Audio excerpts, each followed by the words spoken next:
Welcome back friend. तो हम लोग आज एससीआर के बारे में जानेंगे। और बेसिकली जो एससीआर होता है ये थायरिस्टर फैमिली का एक कंपोनेंट है। बेसिकली जो हमारी थायरिस्टर फैमिली है उसमें कई सारे कंपोनेंट होते हैं। तो बेसिकली जो सबसे ज़्यादा यूज़ हम लोग करते हैं एससीआर को सबसे ज़्यादा यूज़ किया जाता है। सेकेंड पे सबसे ज़्यादा ट्रैक के यूज़ करते हैं हम लोग। और हमारा यूजेटी है थायरिस्टर फैमिली का ये कंपोनेंट है। और फिर डायक है हमारा। और पांचवा है सॉकली डायोड। तो ये बेसिकली जितने भी एलिमेंट हैं ये सब हमारे थायरिस्टर फैमिली के कंपोनेंट हैं। जीटीओ है और एससीएस है, जीसीएस है, ये कई सारे हमारे कंपोनेंट हैं। LASCR है। तो बेसिकली हमारी जो इम्पोर्टेंट टॉपिक है एससीआर, ट्रैक, डायक, यूजेटी, तो इन सब को हम डिस्कस करेंगे। तो बेसिकली इस लेक्चर में हम एससीआर के बारे में पूरा देखेंगे और ये पूरा लेक्चर जो है एससीआर पे होगा।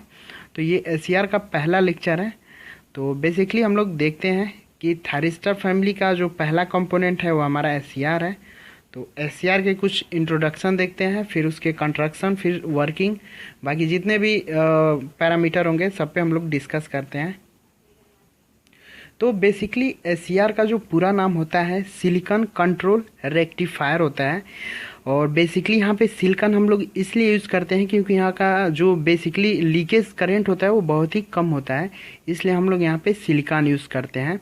इसको हम लोग GCR नहीं बोलते हैं, बेसिकली जर्मेनियम कंट्रोल रेक्टिफायर इसलिए हम लोग नहीं बोलते हैं क्योंकि यहाँ पे जर्मेनियम का हम लोग मटेरियल यूज़ नहीं करते हैं, सिलिकॉन का मटेरियल यूज़ करते हैं क्योंकि बेसिकली इसका जो लीकेज करंट होता है वो बहुत ही कम होता है। तो एससीआर जो होता है बेसिकली इसका अदर जो नाम होता है इसे हम लोग थायरिस्टर से भी रिप्रेजेंट कर सकते हैं क्योंकि ये एक तरीके का थायरिस्टर फैमिली का ही कंपोनेंट है, या इसे हम लोग थायरिस्टर भी बोल सकते हैं या फिर थायरोड ट्रांजिस्टर भी बोल सकते हैं। इसके दो नाम बोला जाता है, या तो थायरिस्टर फैमिली बोली या थायरिस्टर, या फिर थायरोड ट्रांजिस्टर बोल सकते हैं।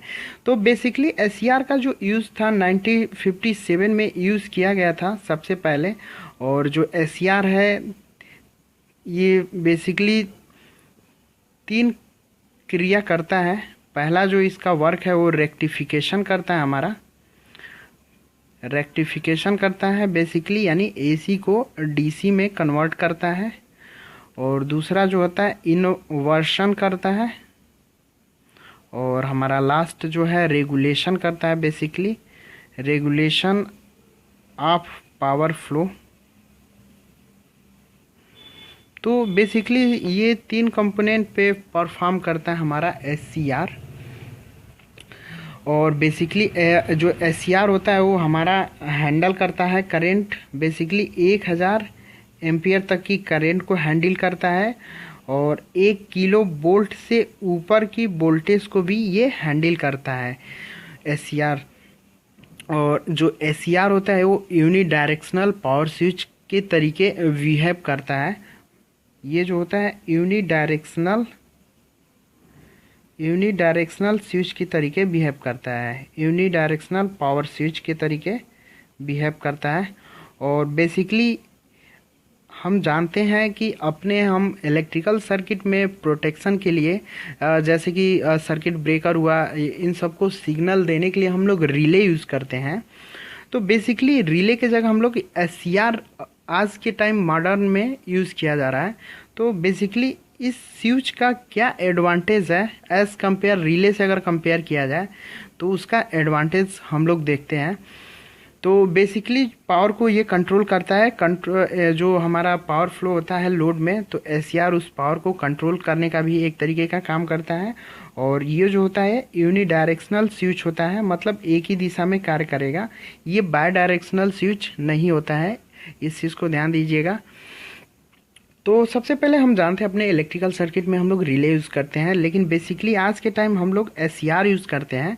और जो एससीआर होता है यूनी डायरेक्शनल पावर स्विच की तरीके बिहेव करता है। तो बेसिकली ये स्विच जो होता है इसके एडवांटेज क्या है अगर हम लोग कंपेयर करते हैं, तो इसका हम लोग एडवांटेज देखते हैं। सबसे पहले एडवांटेज क्या क्या है अगर हम लोग कंपेयर करते हैं इलेक्ट्रोमैकेनिकल स्विच जो हम लोग यूज़ करते हैं, बेसिकली जो रिले होता है। तो रिले जो होता है वो इलेक्ट्रोमैकेनिकल स्विच की तरीके मतलब वर्क परफॉर्म करता है हमारा रिले।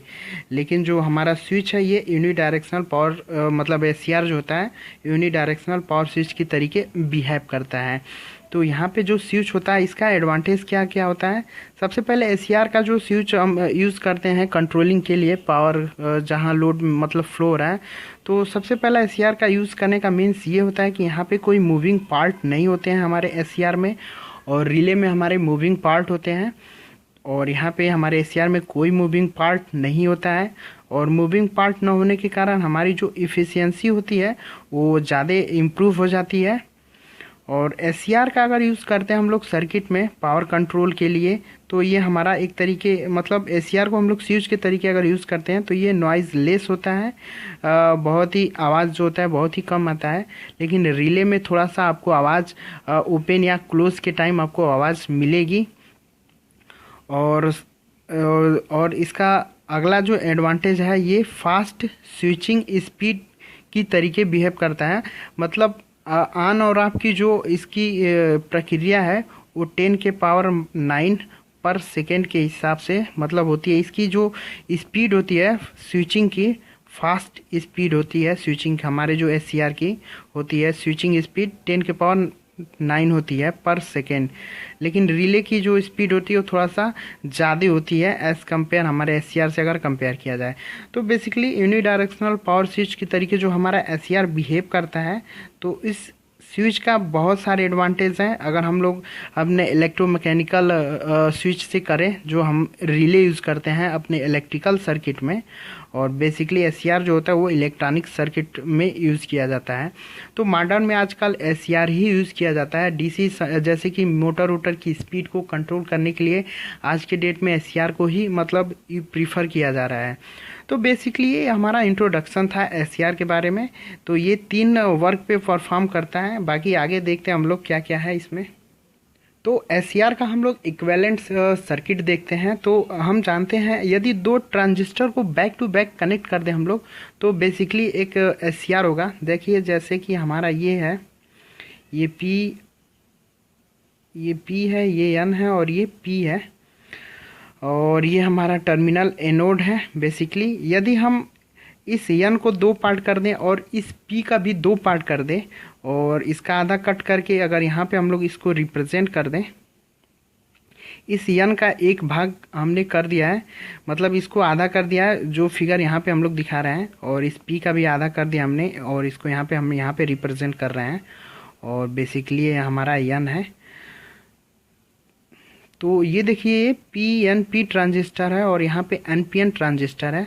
तो यहाँ पे 2 ट्रांजिस्टर यदि बैक टू बैक कनेक्ट हो तो वहाँ पे एससीआर क्या होगा रिप्रेजेंट हो जाएगा, मतलब इक्विवेलेंट सर्किट होगा हमारा। और ये एनोड होता है और ये कैथोड होता है। कैथोड को हम लोग माइनस से ऐड करेंगे और एनोड जो होगा बेसिकली पॉजिटिव से कनेक्ट होगा। और यहाँ पे हमारा एक गेट का टर्मिनल होता है, और यहाँ पे जो होता है ये हमारा क्या है एमीटर है, ये एमीटर है, और ये हमारा बेस है, और ये हमारा कलेक्टर है। और इसी तरीके इस एनपीएन ट्रांजिस्टर के लिए ये हमारा कलेक्टर है, ये हमारा बेस है, और ये हमारा एमीटर है। तो जैसे कि ये हमारा ट्रांजिस्टर है एनपीएन ट्रांजिस्टर, पहला ये ट्रांजिस्टर हमारा, और यहाँ पे दूसरा ट्रांजिस्टर है। इन ट्रांजिस्टर को यदि बैक टू बैक कनेक्ट करते हैं हम लोग, सपोज अगर इसको हम लोग ऐसे कनेक्ट करते हैं तो ये एक तरीके का एससीआर का इक्विवेलेंट सर्किट बन जाएगा। और इस एनोड को अगर हम लोग पॉजिटिव से जोड़ते हैं, और ये हमारा कैथोड है, इसको हम ले जाके निगेटिव टर्मिनल से जोड़ते हैं, और ये गेट है, गेट को भी पॉजिटिव से जोड़ते हैं, और ये जो हमारा कैथोड है इसको हम लोग निगेटिव से जोड़ते हैं। तो बेसिकली इस फॉरवर्ड ब्लॉकिंग स्टेट में आएगा हमारा ये एससीआर और अपनी वर्किंग को परफॉर्म करेगा। तो ये इक्विवेलेंट सर्किट है। एनपीएन मटेरियल को हमने बीच से कट किया है, तो हमारा इक्विवेलेंट सर्किट एससीआर का बनता है। या फिर दो ट्रांजिस्टर को, पीएनपी ट्रांजिस्टर और एनपीएन ट्रांजिस्टर को अगर हम लोग बैक टू बैक कनेक्ट करें तो हमारा एससीआर का इक्विवेलेंट सर्किट रिप्रेजेंट हो जाएगा। तो बेसिकली एससीआर जो होता है हमारा, ये है हमारा पी एन और ये है पी और ये एन है, ये हमारा एससीआर है। और एससीआर की ये इक्विवेलेंट सर्किट ये है और ये ओवरऑल सर्किट है। ये है एनोड, इसको हम लोग पॉजिटिव रखेंगे। ये कैथोड है, इसको हम लोग निगेटिव रखेंगे। और ये है गेट को हम लोग यहाँ से हम लोग कंट्रोल करते हैं। बेसिकली गेट से हमारा कोई भी काम कंट्रोलिंग के लिए होता है। और यहाँ पे देखिए ये जंक्शन होता है और ये दूसरा जंक्शन और ये हमारा तीसरा जंक्शन। और इसका एक ओवरऑल जो एससीआर का एक सर्किट ऐसे भी रिप्रेजेंट कर सकते हैं आप लोग। ये हमारा है एनोड और ये है कैथोड और ये है गेट। तो बेसिकली इक्विवेलेंट सर्किट है हमारी। तो क्वेश्चन यहाँ से कई सारे बनेंगे, अभी हम इस पे डिस्कस करते हैं कि क्या क्या क्वेश्चन बनेंगे। तो बेसिकली देखिए, सबसे पहला क्वेश्चन यहाँ पे एससीआर जो होता है 3 जंक्शन है। यहाँ पे 3 जंक्शन है और 4 लेयर हैं हमारे। और ये एक तरीके का यूनिडायरेक्शनल स्विच के तरीके बिहेव करता है। और एससीआर को हम लोग कभी कभी थायरिस्टर भी बोलते हैं। और एससीआर को हम लोग सिलिकॉन मटेरियल का मतलब यूज़ करते हैं, सिलिकॉन मटेरियल का सबसे ज़्यादा प्रीफर करते हैं। और एससीआर में कोई भी कंट्रोलिंग का जो पार्ट होता है वो हम लोग गेट से कंट्रोल करते हैं। तो ये सारी हमारी यहाँ से इम्पॉर्टेंट पॉइंट है, तो इसको देख लीजिएगा। ये इक्विवेलेंट सर्किट है। और एक चीज़ यहाँ से इम्पॉर्टेंट है हमारा, जो हमारा ये P है, ये P1 है, इसको हम लोग N1 लेते हैं। ये P2 है और ये N2 है। तो यहाँ से एक क्वेश्चन ध्यान बनता है हमारा, जो N2 होता है ये हाइजली डोप होता है। ये हाइजली डोप होता है हमारा जो N2 होता है। और जो P2 होता है ये लेस डोप्ड होता है हमारा। मतलब इसमें जो डोपिंग होता है वो बहुत ही कम होता है। देखिए यहाँ पे जो होता है ये N2 जो होता है वो हाइजली डोप होता है। और जो P1 है और जो P2 है ये मॉडरेट डोप्ड होता है हमारा। ये हमारा मॉडरेटेड डोप्ड होता है। और जो N1 है बेसिकली ये लेस्ट डोप्ड होता है। इसको ध्यान दीजिएगा, P1 और P2 मॉडरेटेड डोपिंग होती है इसमें, मतलब एक नॉर्मल डोपिंग किया जाता है। और इस N2 में बहुत ही ज़्यादा हाइजली डोपिंग करते हैं हम लोग। और यहाँ पे जो N1 है इसकी जो डोपिंग होती है वो सबसे कम होती है। और यही रीज़न है कि जो जंक्शन J2 है वो हमारा रिवर्स बायस में होता है। इसका मेन रीज़न यही है कि N1 जो होता है वो इसकी जो डोपिंग होती है N1 की वो हमारी बहुत ही कम होती है, जिसके कारण हमारा जंक्शन J2 जो होता है वो रिवर्स ब्लॉकिंग मोड में होता है। यदि हम इसको पॉजिटिव टर्मिनल से जोड़ते हैं और इसको निगेटिव से जोड़ते हैं तो ये जंक्शन J1 और J3 ये फॉरवर्ड में हो जाएंगे, लेकिन जो हमारा J2 है वो हमारा रिवर्स में होगा। और J2 रिवर्स में मेनली किस लिए होगा, क्योंकि यहाँ पे जो N1 की जो डोपिंग है वो बहुत ही कम होती है, इसलिए ये हमारा जो जंक्शन J2 है वो हमारा रिवर्स ब्लॉकिंग स्टेट में होगा। तो बेसिकली ये क्वेश्चन बनता है कि P1 और P2 मॉडरेट डोप्ड हैं और N1 जो होता है लेस डोपिंग होता है, N2 जो होता है वो हाईली डोपिंग होता है। तो यहाँ से क्वेश्चन हमारे बनते हैं, देख लीजिएगा इस चीज़ को। तो नेक्स्ट हम बात करते हैं कनेक्शन ऑफ एससीआर की। तो एससीआर का कनेक्शन 2 टाइप से होता है। पहला कनेक्शन जो होता है वो पैरेलल हम लोग करते हैं इसका, और सेकेंड जो कनेक्शन हम लोग करते हैं सीरीज़ में। तो देखिए पैरेलल में हम लोग कनेक्शन तब करते हैं जब हमारा एससीआर, सपोज हमारे एससीआर की करेंट की रेटिंग समथिंग्स,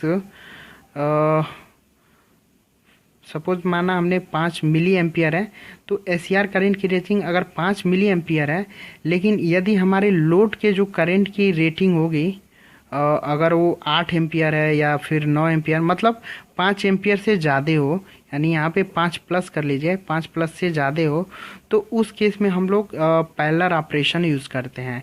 मतलब कि यदि हमारे लोड करंट की रेटिंग जो है 5 एम्पियर से, मतलब इस एससीआर की जो भी रेटिंग होगी, हमने माना 5 मिली एम्पियर है, तो लोड करंट की जो रेटिंग होगी यदि हमारे एससीआर करंट की रेटिंग से ज़्यादा होगी तो उस केस में हम लोग पैरेलल कनेक्शन यूज़ करेंगे एससीआर का। तो इस चीज़ को ध्यान दीजिएगा।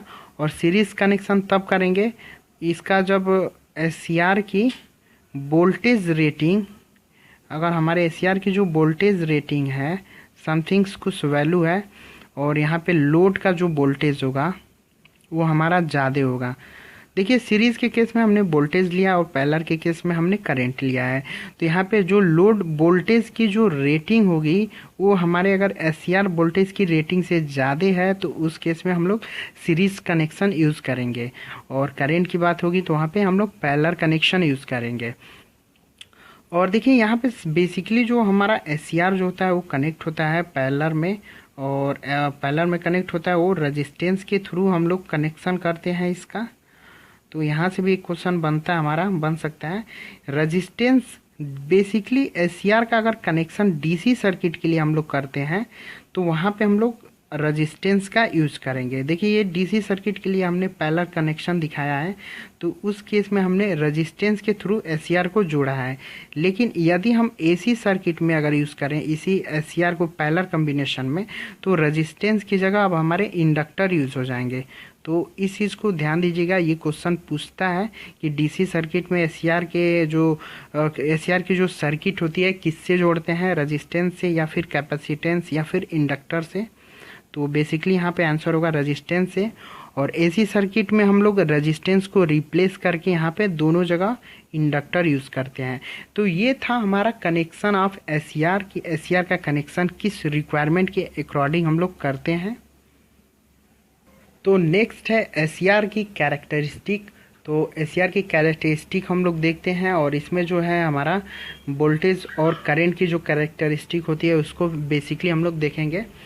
तो सपोज़ ये हमारा एससीआर है और ये एससीआर है और ये एससीआर का ये एनोड है जो पॉजिटिव के साथ जुड़ा होता है, और ये होता है कैथोड जो निगेटिव के साथ जुड़ा होता है।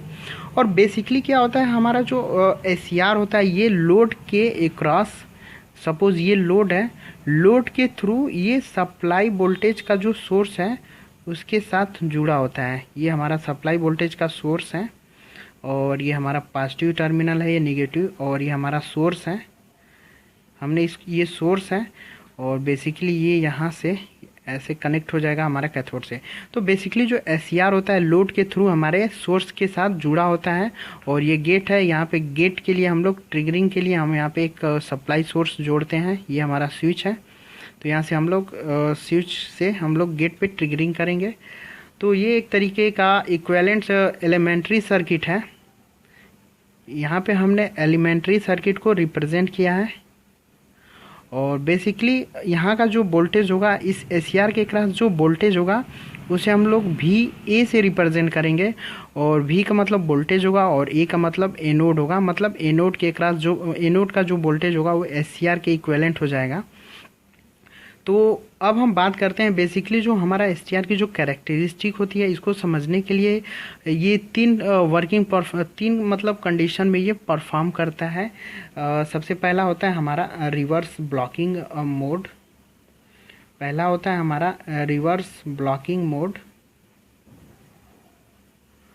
और सेकेंड होता है हमारा फॉरवर्ड ब्लॉकिंग मोड होता है, और तीसरा होता है हमारा फॉरवर्ड कंडक्शन मोड होता है हमारा। तो ये तीन वर्किंग पे हमारा परफॉर्म होता है। इसकी जो कैरेक्टरिस्टिक होती है वोल्टेज और करंट की, पहला होता है रिवर्स ब्लॉकिंग मोड, और दूसरा होता है फॉरवर्ड ब्लॉकिंग मोड, और तीसरा है फॉरवर्ड कंडक्शन मोड। तो इन तीनों मोड को हम लोग देखते हैं। सबसे पहले अगर हम बात करते हैं, ये हमारी सपोज हमने एक डायग्राम दिखा दिया है यहाँ पे जो वोल्टेज है फॉरवर्ड वोल्टेज, और ये जो वोल्टेज होगा वो हमारा रिवर्स वोल्टेज होगा। और यहाँ पे देखिए हमने ए इसलिए लिया है क्योंकि यहाँ का जो एसीआर का क्रॉस जो वोल्टेज हो, एनोड के क्रॉस ही जो वोल्टेज आता है वही हमारा एसीआर के क्रॉस जो वोल्टेज होता है। तो ये फॉरवर्ड वोल्टेज, ये रिवर्स वोल्टेज है, और इसी तरीके यहाँ पे जो है फॉरवर्ड करंट, और ये होगा हमारा रिवर्स करंट, जिसे हम लोग -IA से रिप्रेजेंट करेंगे। तो देखिए रिवर्स ब्लॉकिंग मोड हम लोग यहाँ पे रिप्रेजेंट करेंगे, फॉरवर्ड ब्लॉकिंग मोड हम लोग यहाँ पे रिप्रेजेंट करेंगे, और फॉरवर्ड कंडक्शन मोड भी यहीं पे रिप्रेजेंट होगा। तो हम लोग उसको अलग अलग देखते हैं। तो सबसे पहले अगर हम रिवर्स ब्लॉकिंग मोड की बात करें तो रिवर्स ब्लॉकिंग मोड में सपोज हमने मान लीजिए ये एसीआर है, ये पी है, ये एन है, पी और ये एन है। और रिवर्स ब्लॉकिंग मोड में क्या होगा कि जो ये हमारा एनोड है और ये हमारा कैथोड है और यहाँ पे है गेट। देखिए इन ब्लॉकिंग स्टेट में हम लोग गेट पे कोई सप्लाई नहीं देंगे, सिर्फ एनोड और कैथोड को लेके चलेंगे। तो रिवर्स ब्लॉकिंग मोड में बेसिकली क्या होगा, एनोड पे हम लोग नॉर्मली एनोड जो होता है वो पॉजिटिव से जुड़ा होता है, लेकिन यहाँ पे हम लोग रिवर्स ब्लॉकिंग मोड करना है तो इसे हम लोग निगेटिव से जोड़ेंगे और कैथोड को हम लोग पॉजिटिव से जोड़ेंगे। तो सपोज यदि हमारा एनोड अगर माइनस से जुड़ा है और कैथोड अगर हमारा पॉजिटिव से जुड़ा है तो ये रिवर्स ब्लॉकिंग मोड में होगा। तो यानी J1 और J3 क्या होगा, हमारा रिवर्स में होगा, लेकिन जो जंक्शन J2 होगा वो हमारा फॉरवर्ड में होगा। तो बेसिकली हमारा क्या होगा, रिवर्स जैसे ही हम एसीआर को रिवर्स में रखते हैं, रिवर्स का मतलब एनोड को माइनस से जोड़ा हमने और कैथोड को हमने पॉजिटिव से जोड़ा, तो ये क्या होगा, लीकेज करंट फ्लो होगी। एक चीज़ ध्यान दीजिए, एसीआर को यदि आप फॉरवर्ड बायस में या फिर रिवर्स बायस में दोनों में जोड़ेंगे तो लीकेज करंट हमेशा फ्लो होगी, इस चीज़ को ध्यान दीजिएगा। देखिए रिवर्स ब्लॉकिंग मोड की हम बात करते हैं तो रिवर्स ब्लॉकिंग मोड में हमने एनोड को माइनस से जोड़ दिया है, कैथोड को पॉजिटिव से जोड़ दिया है, जिसके कारण जंक्शन J1 और J3 क्या होंगे, रिवर्स में होंगे, लेकिन जंक्शन J2 जो होगा वो हमारा फॉरवर्ड में होगा। तो उस केस में एक हमारा लीकेज करंट फ्लो होगा, वो जो लीकेज करंट होगी इस सेंटर पॉइंट से समथिंग्स ऐसे होगी, तो ये हमारा लीकेज करंट है, इसको हम लोग रिवर्स लीकेज करंट भी बोल सकते हैं। तो ये बेसिकली लीकेज करंट हमारा फ्लो हो गया। अब हम क्या करेंगे, रिवर्स ब्लॉकिंग स्टेट में ये हमने देखा कि ये एनोड माइनस से है और कैथोड पॉजिटिव से है। अब हम क्या करेंगे, इन रिवर्सी साइड में हम वोल्टेज को क्या करेंगे, इंक्रीज करेंगे। मतलब रिवर्स ब्लॉकिंग मोड में ही हम वोल्टेज को इंक्रीज करते जाएंगे, तो एक ऐसी कंडीशन आएगी तो एसीआर में हमारा ब्रेकडाउन हो जाएगा, यानी जंक्शन J1 और J3 में हमारा क्या हो जाएगा, ब्रेकडाउन हो जाएगा। तो उस ब्रेकडाउन जो होगा उसे हम लोग VBR बोलेंगे, और जब ब्रेकडाउन होगा तो उस केस में एसीआर में जो वोल्टेज होगा वो बहुत ही ज़्यादा होगा और करंट भी क्या होगी, बहुत ही हाई फ्लो हो जाएगी। तो उस केस में यहाँ से लेके यहाँ तक हमारी लार्ज करंट फ्लो हो जाएगी, और ये जो पॉइंट होता है ये ब्रेकडाउन का पॉइंट है हमारा। तो ये था बेसिकली रिवर्स ब्लॉकिंग मोड। अब हम बात करेंगे फॉरवर्ड ब्लॉकिंग मोड में। तो फॉरवर्ड ब्लॉकिंग मोड में हम अब क्या करेंगे, नॉर्मली एनोड को हम लोग पॉजिटिव से जोड़ेंगे और कैथोड को हम लोग निगेटिव से जोड़ेंगे, तो ये फॉरवर्ड ब्लॉकिंग स्टेट में आएगा। अब हम इस एसीआर को हम लोग क्या करेंगे, इस एनोड को हम लोग अब पॉजिटिव से जोड़ेंगे और इस कैथोड को हम लोग माइनस से जोड़ेंगे। तो बेसिकली हमारा जंक्शन J1 और J3 क्या होगा, हमारा फॉरवर्ड में हो जाएगा। अब ये क्या हो जाएगा, हमारा रिवर्स में हो जाएगा जंक्शन J2। तो इस केस में भी हमारा एक स्मॉल लीकेज करंट फ्लो होगा। तो ये हमारा फॉरवर्ड लीकेज करंट है, जो हमारा फॉरवर्ड केस में मतलब फॉरवर्ड ब्लॉकिंग मोड में हमारा फ्लो हुआ। ध्यान दीजिए लीकेज करंट या तो आप रिवर्स केस में यूज़ कीजिए या फिर फॉरवर्ड में यूज़ कीजिए, दोनों केस में हमारा लीकेज करंट फ्लो होता है। तो बेसिकली फॉरवर्ड में हमने देखा कि जंक्शन J1 और J3 फॉरवर्ड में थे, लेकिन जंक्शन J2 अब क्या है, रिवर्स में है। तो अब हम फॉरवर्ड वोल्टेज जैसे बढ़ाते जाएंगे उस केस में हमारा इस जंक्शन J2 पे क्या हो जाएगा, ब्रेकडाउन आ जाएगा।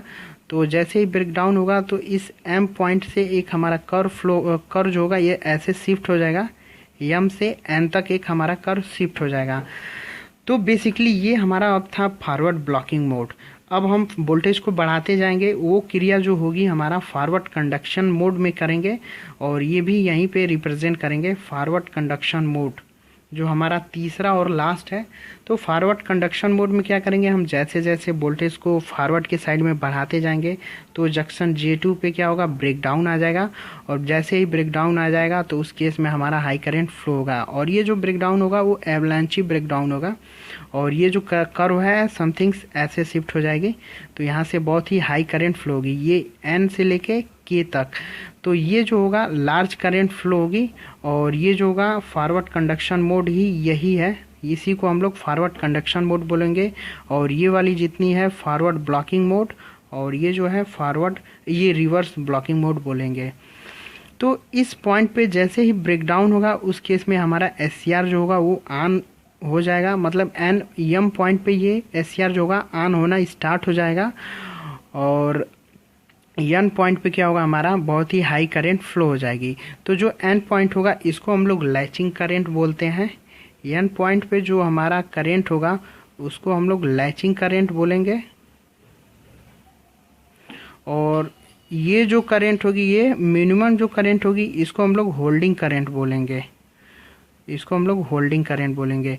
और ध्यान दीजिए जो होल्डिंग करंट है वो हमेशा कम होती है हमारी लैचिंग करंट से। अभी हम देखते हैं होल्डिंग करंट और लैचिंग करंट बेसिकली क्या होता है। तो ये बेसिकली हमने देखा तीन SCR की जो कैरेक्टरिस्टिक है, रिवर्स, फॉरवर्ड और फॉरवर्ड कंडक्शन मोड, तो बेसिकली यही है। और इसमें जो होता है बेसिकली रिवर्स साइड का आपको ग्राफ दे देगा और पूछेगा कि ये मतलब रिवर्स का है, और ये फॉरवर्ड का दे देगा, और यहाँ का भी ग्राफ दे के पूछेगा कि फॉरवर्ड कंडक्शन मोड कौन सा है।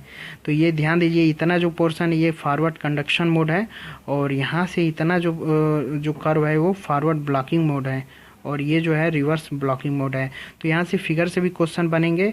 और यहाँ पे हमने देखा रिवर्स के साइड में हमने अगर इसको रिवर्स में हम लोग यूज़ करते हैं तो J1 और J3 रिवर्स में होंगे, लेकिन अब J2 क्या हो जाएगा, फॉरवर्ड में हो जाएगा।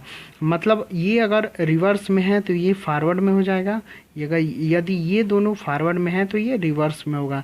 ध्यान दीजिए दो चीज़ें रिवर्स में होंगी तो एक फॉरवर्ड में होगा, और दो फॉरवर्ड में है तो एक चीज़ रिवर्स में होगी। तो इस चीज़ को ध्यान दीजिएगा, यहाँ से क्वेश्चन बनता है हमारा। और जो SCR की जो कैरेक्टरिस्टिक है यहाँ से भी क्वेश्चन बनेगा। तो बेसिकली यही था। और तीनों के केस में गेट पे हम लोग कोई पल्स नहीं देंगे, सिर्फ एनोड और कैथोड को ही लेके हम SCR की वोल्टेज और करंट की कैरेक्टरिस्टिक को रिप्रेजेंट करेंगे हम लोग। मतलब गेट पे कोई टर्मिनल नहीं, मतलब कोई सप्लाई यहाँ से गेट को नहीं दिया जाएगा, सिर्फ एनोड और कैथोड से हम लोग फॉरवर्ड और रिवर्स ब्लॉकिंग स्टेट में हम लोग यूज़ करेंगे। अब यहाँ से हम थोड़ा सा न्यूमेरिकल क्या बन सकता है यहाँ से उसके उस पॉइंट को हम लोग देखते हैं। लैचिंग करंट और होल्डिंग करंट से हमारे न्यूमेरिकल बनते हैं, तो इस चीज़ को हम लोग देख लेते हैं कि लैचिंग करंट और होल्डिंग करंट क्या है। तो बेसिकली SCR में जो लैचिंग करंट होता है, तो लैचिंग करंट जो होता है एनोड का वह कम से कम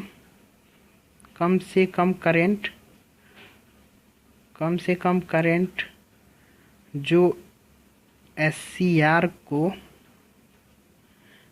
को क्या करे, ऑन रखने की कोशिश करे, उसे हम लोग लैचिंग करंट बोलते हैं। मतलब एनोड का वो मिनिमम करंट जो SCR को क्या करे, ऑन रखने की कोशिश करता है, उसे हम लोग लैचिंग करंट बोलते हैं। और बेसिकली जो लैचिंग करंट होती है, लैचिंग करंट को हम लोग IL से रिप्रेजेंट करेंगे, और लैचिंग करंट बराबर होता है 2 गुणे होल्डिंग करंट। होल्डिंग करंट को हम लोग IH से रिप्रेजेंट करेंगे, लैचिंग करंट को हम लोग IL से रिप्रेजेंट करेंगे और होल्डिंग करंट को IH से रिप्रेजेंट करेंगे। तो देखिए लैचिंग करंट जो होती है 2 टाइम्स या 3 टाइम्स ज़्यादा होती है हमारे होल्डिंग करंट से, और इसी फार्मूले पे हमारा क्वेश्चन भी बन सकता है। तो हमने लैचिंग करंट देख ही लिया कि एनोड का वो मिनिमम करंट जो SCR को ऑन स्टेट में रखने की कोशिश करे, उसे हम लोग लैचिंग करंट बोलते हैं। तो लैचिंग करंट जो होती है 2 टाइम्स या फिर 3 टाइम्स ज़्यादा होती है हमारे होल्डिंग करंट से, यानी ओवरऑल लैचिंग करंट ज़्यादा होती है हमारी होल्डिंग करंट से, वो भी 2 या 3 टाइम्स। तो सपोज यदि कोई होल्डिंग करंट, यदि किसी थायरिस्टर फैमिली में एस सी आर को लेके अगर उसकी होल्डिंग करंट का मान अगर हमें 2 मिली एम्पियर दिया हुआ है और उसे हमें अगर लैचिंग करंट पूछता है, तो हम लैचिंग करंट निकालने के लिए हम लोग 2 का मल्टीपल कर देंगे इस होल्डिंग करंट से, तो 2 मिली एम्पियर से। तो ये बेसिकली 4 इंटू 10⁻³ इसका आंसर हो जाएगा मिली एम्पियर। तो यहाँ से क्वेश्चन देख लीजिएगा, क्योंकि यहाँ से क्वेश्चन बन सकता है हमारा लैचिंग करंट बराबर 2 गुणे होल्डिंग करंट होता है। तो बेसिकली भाई लोग यहाँ से आप लोग देख लीजिएगा, यहाँ से आपको होल्डिंग करंट भी पूछ सकता है। तो होल्डिंग करंट बराबर हो जाएगा आपका लैचिंग करंट बाई 2। यहाँ से 2 फार्मूले से आपको क्वेश्चन बनेंगे। और बस एससीआर के पहले लेक्चर में यही था। सेकेंड लेक्चर में हम लोग ऑन और ऑफ कंडीशन स्टेट देखेंगे। तो आज के लिए बस इतना ही। Thanks for watching, bye bye.